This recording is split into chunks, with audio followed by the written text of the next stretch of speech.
Hello guys, welcome to law Bhaiya classes. आज का हमारा टॉपिक है article 4 of constitution of India. क्या आपको पता है पार्लियामेंट इंडिया के मैप को चेंज कर सकती है, एक नया स्टेट बना सकती है, बाउंड्रीज चेंज कर सकती है, नाम भी बदल सकती है और ये सब करने के लिए उसे कॉन्स्टिट्यूशनल अमेंडमेंट करने की भी ज़रूरत नहीं है। कंफ्यूजिंग है ना? Let me explain. Article 4, article 2 और आर्टिकल 3 के लिए एक सपोर्टिव प्रोविजन की तरह काम करता है। कैसे? यह नेक्स्ट स्लाइड में देखते हैं। आइए देखते हैं कि आर्टिकल 4 एग्जैक्टली कहता क्या है।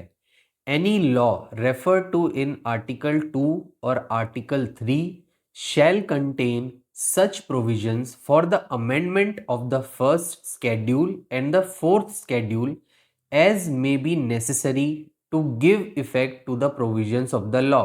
मतलब कि जो आर्टिकल 2 और आर्टिकल 3 के तहत जो भी लॉ बनाए जाएंगे पार्लियामेंट के द्वारा, वो पार्लियामेंट उन लॉज में ऐसे प्रोविजंस भी डाल सकती है जिनके थ्रू हमारे जो कॉन्स्टिट्यूशन का फर्स्ट स्केड्यूल है और फोर्थ स्केड्यूल है उसको चेंज किया जा सके। अब फर्स्ट स्केड्यूल और फोर्थ स्केड्यूल को चेंज करने की ज़रूरत क्यों है? क्योंकि हम जानते हैं कि फर्स्ट स्केड्यूल में स्टेट्स और यूनियन टेरिटरीज के नाम दिए गए हैं। तो सपोज करें कि हमारे देश की पार्लियामेंट कोई एक नया स्टेट बनाती है, तो उसका नाम भी तो हमको फर्स्ट स्केड्यूल में ऐड करना पड़ेगा, इसलिए फर्स्ट स्केड्यूल को में अमेंडमेंट करने की ज़रूरत है। और फोर्थ स्केड्यूल क्या है? तो ये राज्यसभा की सीटों के एलोकेशन के बारे में है। तो सपोज करें कि एक, अब हम जानते हैं कि जो राज्यसभा की सीट्स है वो एक पॉपुलेशन ऑफ द स्टेट पे डिपेंड करती है। तो जो कि अगर मान लीजिए कि सपोज करें कि कोई एक स्टेट है, उससे एक टेरिटरी अलग करके एक नया स्टेट बना दिया गया, तो जो एग्जिस्टिंग स्टेट था, जो ओरिजिनल स्टेट था, उसकी पॉपुलेशन कम हो गई, तो जाहिर सी बात है उसकी राज्यसभा की जो सीट्स हैं वो घट जाएंगी। और जो नया स्टेट बना है उसको उसकी पॉपुलेशन के हिसाब से राज्यसभा में सीट्स अलॉट करनी पड़ेंगी, तो इसलिए फोर्थ स्केड्यूल में अमेंडमेंट की ज़रूरत है। तो ये फर्स्ट पार्ट ऑफ क्लॉज 1 कहता है। अब सेकंड पार्ट क्या कहता है? And may also contain such supplemental incidental and consequential provisions as parliament may deem necessary.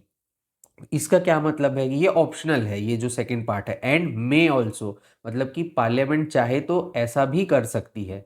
तो ये जो पार्ट है क्लॉज 1 का, उसका क्या मतलब है कि अब भाई जैसे कि नया स्टेट बन गया, तो जाहिर सी बात है कि उसके लिए एक नए कैपिटल की ज़रूरत होगी, और उसके लिए एक नए हाई कोर्ट की ज़रूरत होगी। तो वो कहाँ पे होगा? जो लेजिस्लेटिव एक बिल्डिंग होगी वो कहाँ पे होगी? तो इस तरह की जो चीज़ें हैं इनके बारे में भी पार्लियामेंट जो है, जब वो आर्टिकल 2 और आर्टिकल 3 के तहत कोई लॉ बनाएगी, तो उस लॉ में ही इन चीज़ों के बारे में भी वो प्रोविजंस बना सकती है।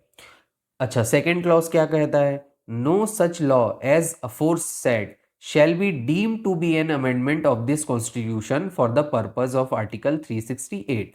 इसको हम आगे और अच्छे से समझेंगे। बेसिक मतलब ये है कि जो आर्टिकल 2 और आर्टिकल 3 के तहत जो भी लॉ बनाए जाएंगे वो कॉन्स्टिट्यूशनल अमेंडमेंट नहीं कहलाएंगे।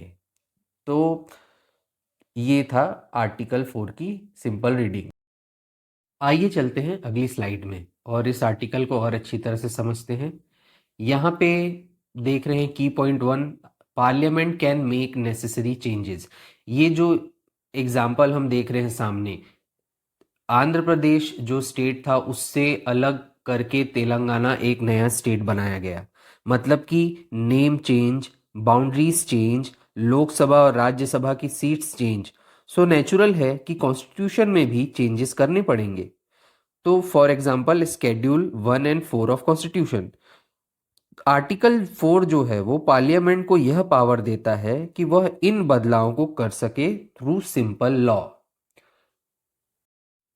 आइए चलते हैं अगली स्लाइड में और देखते हैं कि ये जो लॉ होगा जो आर्टिकल 2 और 3 के तहत बनाया जाएगा उसका नेचर क्या होगा।